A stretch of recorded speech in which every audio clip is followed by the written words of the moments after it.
Tonight, we're stepping into an emergency room that for one terrifying night became a hazmat zone, a place where the healers became the victims, collapsing one by one from some invisible force. We are digging into one of modern medicine's most chilling and frankly bizarre cases, the story of the toxic woman, and a medical mystery that started inside the patient herself. So let's set the scene.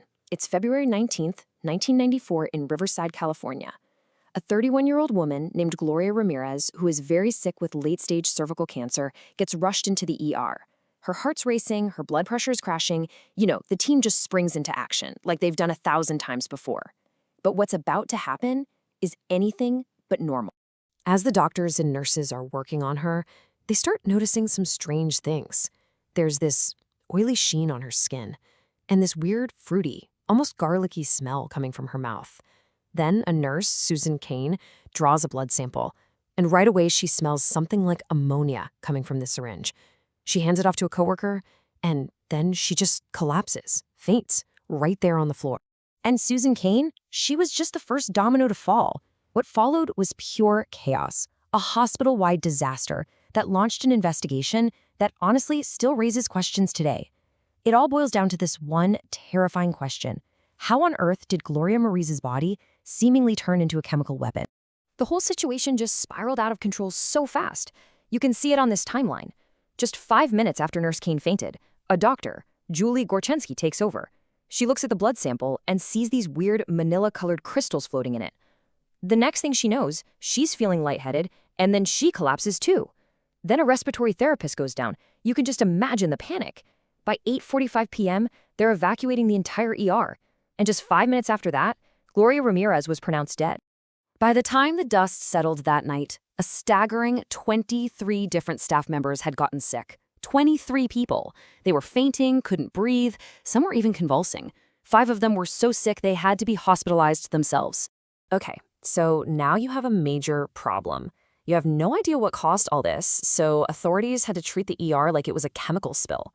The hospital was basically under quarantine, and the mystery was only getting deeper. A full hazmat team came in and swept the place, testing for any known toxic gas you can think of. They found nothing. So investigators checked the hospital's ventilation, the plumbing, all the chemical supplies. Still nothing. Even the autopsy, which they did in this specially sealed, airtight chamber, didn't turn up a single clue. Every normal explanation was a total dead end. So if there's no poison in the room, where do you even start to look? Well, investigators turned to the first 2 suspects, 2 completely different theories trying to make sense of all this. On one hand, you had the official explanation from the Department of Health Services, mass hysteria. Basically, the idea that the weird smell caused one person to panic, and that panic just spread like wildfire through the stressed-out ER staff. But Gloria's family? They were not buying it. They were convinced the hospital was to blame, pointing to its past problems with things like sewer gas and chemical leaks. But that mass hysteria theory, it just didn't sit right with the staff. And more importantly, it didn't fit the physical evidence. Dr. Gorchensky, who was the sickest of everyone, spent 2 weeks in the ICU. She ended up with long-term health problems, including something called avascular necrosis, which means her bone tissue was literally dying. And as she famously said, mass hysteria doesn't make your bones decay. Something real, something physical happened in that room. All right, so if the poison wasn't in the air or the hospital itself, investigators turned their attention to the one common denominator, Gloria Ramirez. They figured the answer just had to be in her blood. This is where scientists from the Lawrence Livermore National Laboratory came in with a totally new and pretty radical theory. It all started with this one chemical, DMO. It's a solvent that people sometimes use as a home remedy for pain, and you can see why they'd think a cancer patient like Gloria might have used it. And guess what? It explains 2 of the biggest clues, the oily sheen on her skin and that weird garlicky smell on her breath. And this is the absolute crux of the whole theory. It proposes this bizarre, almost unbelievable chemical chain reaction that could have turned a simple pain cream into, well, a deadly poison.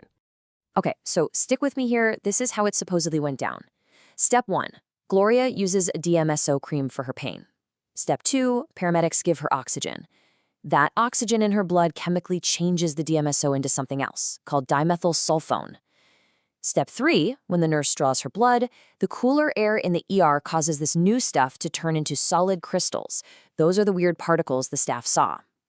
And now for the final critical step, the electric shocks from the defibrillator. The theory is that those shocks provided the energy to change the harmless crystals into dimethyl sulfate, a volatile and extremely toxic poison gas. Now, take a look at this. This is what's so compelling. On the left, you have the symptoms the ER staff suffered. On the right, you have the known effects of being exposed to dimethyl sulfate. The parallels are just stunning. Fainting, convulsions, respiratory failure, organ damage. It's a nearly perfect match. As wild as this theory sounds, it's really the only one that scientifically explains the very real, very severe trauma these people went through. So, case closed, right? A perfect scientific explanation. Well, not so fast. A neat theory on paper still has to deal with the messy reality of the real world. And this case is full of messy details. The Livermore lab theory is, for sure, the most widely accepted explanation we have. But that's all it is, an explanation, not definitive proof. And for a lot of the people involved, this case is still deeply and very frustratingly unresolved. And here's why there's still so much doubt. First off, that critical chemical reaction, it's never actually been recreated in a lab. It's still just a theory. Gloria's family has always denied she ever used DMSO. And that syringe with the blood and the crystals, the most crucial piece of evidence, it somehow got accidentally thrown away. Then there are other darker theories, like rumors that staff were smuggling drug components in IV bags. And to top it all off, in a final tragic twist, the lead investigator for the coroner's office committed suicide just 1 month into the investigation. The story of Gloria Ramirez is so much more than just a medical curiosity. It's a case that really forces you to think about the limits of science when it's faced with this perfect, tragic storm of biology and chemistry. And it leaves you wondering, what happens when the human body itself becomes an impossible crime scene?